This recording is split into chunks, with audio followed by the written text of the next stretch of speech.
Romeo उसका 15 का 4, जितनी भी बातें लिखी गई है वो सब हमारे लिए है।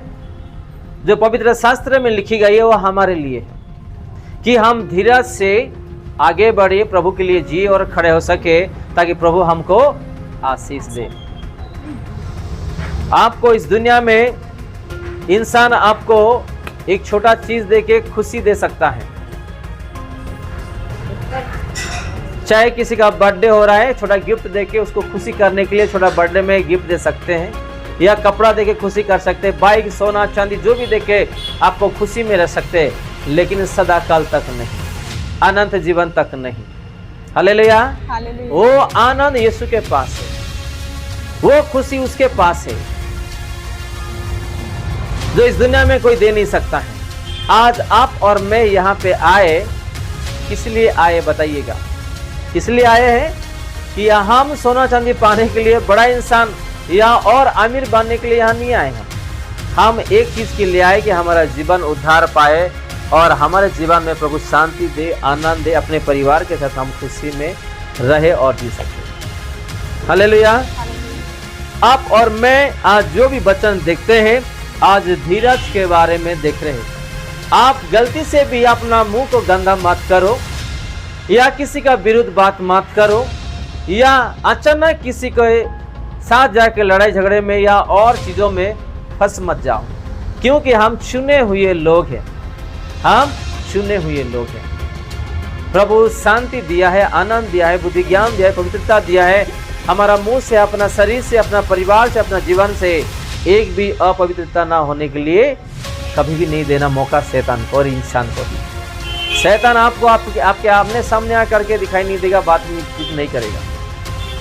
वो इंसान के द्वारा आपको कष्ट ला सकता है, बीमारी ला सकता है, आपके साथ झगड़ा करने के लिए, आपको गाली देने के लिए ला सकता है। शैतान आपका आंखों के सामने दिखाई नहीं देगा। आपको धीरज धरना है, आपको खड़ा होना है। आज ज्यादा परिवार में क्यों बहुत समस्या चल रहा है बताइएगा? आज पति पत्नी के बीच में ज्यादा से ज्यादा क्यों जो है समस्या चल रहा है बताइएगा? बच्चों के बीच में, माता पिता के बीच में, भाई बहन के बीच में क्यों ये सारा चीज चल रहा है? पति पत्नी के बीच में क्योंकि अगर अपने ही लोग दुख देंगे तो हम क्या करने वाले? हम जो प्रार्थना कर रहे हैं, जो कलेश आ रहे हैं, हम प्रभु को क्या करें? निंदा करें। प्रभु मैं आपको विश्वास किया हूं, क्यों मेरे लोग ठीक नहीं हो पा रहे? मुझे क्यों दुख दे रहे, मुझे क्यों तकलीफ दे रहे, मुझे क्यों ऐसा कर रहे हैं? हम अंदर ही अंदर हम घुट घुट के जिए और बाद में हम दूर हो जाए। मैं बहुत लोगों को जानता हूं। एक परिवार था, मैं थोड़ा गवाही भी दे देता हूं आप लोगों को। एक परिवार था, एक ओडिशा गया था मैं प्रार्थना के लिए, प्रार्थना मीटिंग के लिए। तो जैसे ही प्रार्थना मीटिंग खत्म हो गया है,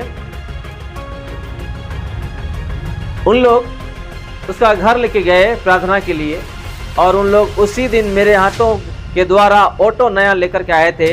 रिबन कट करके प्रार्थना करने के लिए ऑटो ले आए थे, और उस परिवार को प्रभु नया ऑटो दिए थे, ब्लेस किए थे।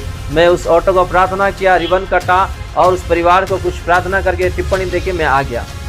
कुछ दिनों के बाद, कुछ महीनों के बाद बहन जी का फोन ऐसा बार बार आता था। मैंने तंग होकर एक दिन उठाया। घर में रहते समय फोन नहीं करती थी, जब मैं प्रार्थना में या रास्ते में रहता हूँ उस टाइम में बार बार फोन करती थी। मुझे भी गुस्सा आता था। तो एक दिन ऐसे ही मैंने फोन उसको उठाया। क्या हुआ बहन जी, बहुत तकलीफ दे रहे हैं, बहुत फोन कॉल कर रहे हैं। मैं पहले ही कह दिया, मैं जब रास्ते में हूँ या प्रार्थना में हूँ, मेरे पत्नी का भी या मेरे बच्चों का भी कॉल नहीं, मैं किसी का भी नहीं उठाता हूँ। जब मैं प्रार्थना में हूँ, मैं घर में हूँ, आपका कॉल उठाऊंगा, आपका सुख दुख में बातचीत करूंगा, जो भी है आपको समय भी दे सकता हूँ। आपको पहले ही मैं गांव में कह दिया था। क्या हुआ? तो बहन जी कह रही थी कि आप प्रार्थना करके चले गए, हम बहुत खुश थे, ऑटो अच्छे से चल रहा था। मेरे पति ऑटो लेकर के चले गए और वो धमकी दे रहा है, तुझे मैं अभी छोड़ दूंगा, मैं नया पत्नी को लाऊंगा, और वो जो बच्चे हैं ना, वो मेरे बच्चे नहीं है, मैं तुझे क्या करूंगा? तलाक दे दूंगा। बार बार अनाप शनाप मुंह से गाली दे रहा है, धमकी दे रहा है। वो बेचारी रो रही थी, हर रोज फोन करती थी। तो वो बहन जी का तकलीफ देखे मैंने प्रभु से एक शब्द मैंने मेंशन किया प्रार्थना में, प्रभु ये बहन जी मेरा पीछा ही नहीं छोड़ रहे हैं, उसका तकलीफ जरा छुड़ाओ, आप जरा देखो जरा क्या हो रहा है, जरा उस परिवार को ठीक करो। मैंने उपवास प्रार्थना में उसके लिए प्रार्थना किया। कुछ दिनों के बाद फोन आना ही बंद हो गया है, फोन आना ही बंद हो गया है। 1 महीना हो गया, 1.5 महीना हो गया, 2 महीना हो गया, मुझे डर आने लगा, बहन जी सुसाइड कर ली है क्या है या क्या हो गया है, मुझे डर आने लगा। फिर मैंने फोन किया तो उसका पति प्रेज द लॉर्ड बोल के बोल रहा है, कैसे पास्टर जी नमस्ते बोल रहा है। मैं हैरान हो रहा हूं, मैं हैरान हो रहा, इसलिए ये गवाही दे रहा हूं आप लोगों को। दुख जब आता है यीशु मसीह चाहिए, पास्टर जी चाहिए, प्रार्थना चाहिए, कष्ट आने से ये सारा चीज चाहिए। पति पत्नी मिलते ही बस कौन सा पास्टर, कौन सा प्रभु यीशु मसीह, कौन सा प्रार्थना, उन दोनों एंजॉय कर ले रहे हैं। हालेलुया। पास्टर जी को फोन करना, मैं डर रहा हूं क्या हो क्या करके। तो देखो आजकल का जो विश्वासी लोग है ना ऐसे जीते हैं। ये लो बहन जी से बात करोगे दे रहे वो खुशी से, धन्यवाद हो पास्टर जी आपका, धन्यवाद हो मेरे प्रभु यीशु मसीह का कि मेरे पति आ गए आपका प्रार्थना से। हाँ अब कॉल तो करना चाहिए। वो बोल रही है हम थोड़ा मिल गए ना, थोड़ा इधर उधर घूम रहे थे, खा पी कर रहे थे, भूल गए, सॉरी पास्टर। जहाँ यही है, यहाँ पे पास्टर जी क्या कि परिवार के लिए दुख उठा के प्रार्थना करते रहते हैं, मिल जाने के बाद इन लोग बताते भी नहीं, ऐसे जीते रहते हैं। हालेलुया। इसलिए गवाही में दे रहा हूं, कुछ सीखना है हम लोगों को। दुख आने से प्रभु यीशु मसीह, कष्ट आने से प्रभु यीशु मसीह, और ठीक हो जाने के बाद प्रभु यीशु मसीह नहीं, कौन कलेसिया, क्या प्रार्थना, क्या पास्टर जी, ऐसा नहीं रहना चाहिए। इसलिए पौलुस कहता है कि हम अपना स्वार्थ में ना जिए, एक दूसरे का भी भलाई करें और सोचे। अगर हम अपना जीवन को, अपना परिवार को धीरज में नहीं चलाएंगे, हम इस दुनिया में ज़्यादा दिन रह नहीं पाएंगे। शैतान कभी भी आ सकता है। क्या जीवन है तेरा, सुसाइड कर ले। क्या परिवार है तेरा, जहर खा के मर ले, आत्महत्या कर ले, नहीं तो पत्नी को छोड़ दे, पति को छोड़ दे, ये परिवार को छोड़ दे। ऐसा ही एक एक एक चीज़ जो है क्या करेंगे, शैतान ला के अपना सोच में डालता रहेगा। अगर आप और मैं आज तक जीवित होकर के इस सुंदर स्थान को प्रभु के हजूरी पर आए हुए हैं, तो वो धीरज आपको और मुझे दिया। इसीलिए हर चीज़ को ये कान में सुन लिए, इस कान में छोड़ दिए, इस आँख में देख लिए, इस आँख में छोड़ दिए, और सारा चीज़ों को पीछे रख के हम यहाँ पर पहुँचे हैं। आमीन। अगर आपके पास, मेरे पास धीरज नहीं है तो हम कुछ नहीं कर सकते। इसलिए यहाँ देखते कि अगर हमारा जीवन और प्राणों को बचाना चाहते तो क्या चाहिए इंसानों को, जब आप प्रार्थना में बढ़ोगे, प्रभु में बढ़ोगे, आपके परिवार आपको रुकावट लेकर के आएंगे, आपको हर चीज जो बोलेंगे, आप क्या कर रहे हो। एक बहन जी भी ऐसी है, एक छोटा गवाही देता हूं। देखो अभी भी उस बहन जी को औलाद नहीं है, शादी होके 5 साल हो गया है। बहन जी स्कूल में वो खाना बनाती हैं और उसका तनख्वाह से उसका पति को वो रोशन करती है, देखभाल करती है, खर्चा उठाती है। और ये भाई साहब पत्नी का मेहनत का पैसे से वो खाता है, पीता है, जीता है, और उसको बोलता है तू जिसके लिए मर रही है वो भी विश्वासी है, परिवार पूरे विश्वासी है, जिसके लिए तू उपवास प्रार्थना कर रहा है, जो पास्टर यानी उस पास्टर को तू फोन करती है और औलाद के लिए प्रार्थना करवाती है। कहाँ है तेरा प्रभु, कहाँ है तेरा प्रार्थना का उत्तर। उसका सास ससुर भी उसको बहुत टॉर्चर करते हैं, उसका पति भी उसको बहुत टॉर्चर करते हैं, और वो बेचारी दुख सह लेते हुए वो क्या कर रही है, मेहनत करके उसका घर चला रही है। हालेलुया।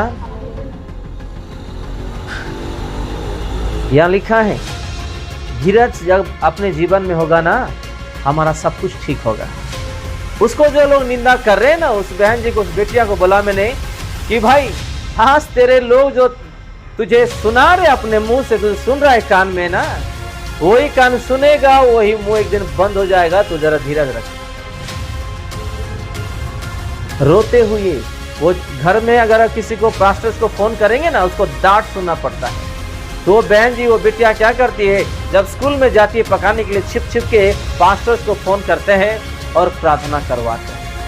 आज भी ऐसा जमाना आ गया है। जो लोग अच्छा से बढ़ते हैं उसको बढ़ने के लिए नहीं देते हैं।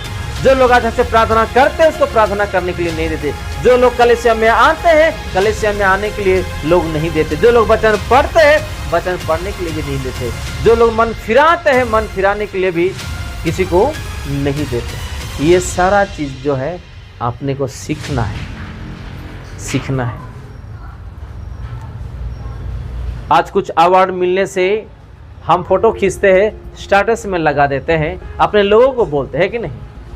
एक फूल का हार पहना देते हैं, गले का फंदा है कि नहीं, एक शॉल डाल देते हैं, गले का फंदा, और हम तालियां दे देते हैं, शाबाश अच्छा अवार्ड ले आए, ये इनाम है, वो इनाम है, अच्छा नाम है कि नहीं। धरती पर इतनी छोटी बातों के लिए आज हम इतना खुशी हो जा रहे हैं, आनंद उठा रहे हैं। जब हमारा मृत्यु का दिन है, प्रभु यीशु मसीह स्वर्ग के गेट से ऐसा देखते रहते हैं कि मेरे बेटे और बेटी कब आएंगे और वो आपको गले लगेंगे, वो कैसा रहेगा जरा देखो।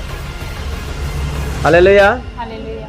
स्वर्ग में अपने पिता के सामने, दूतों के सामने, बड़े बड़े भविष्यद्वक्ताओं के सामने अगर आपको गले लगा करके जो हार है ना, मुकुट आपको पहना करके अंदर लेके जाएंगे, वो कैसा रहेगा जरा देखो।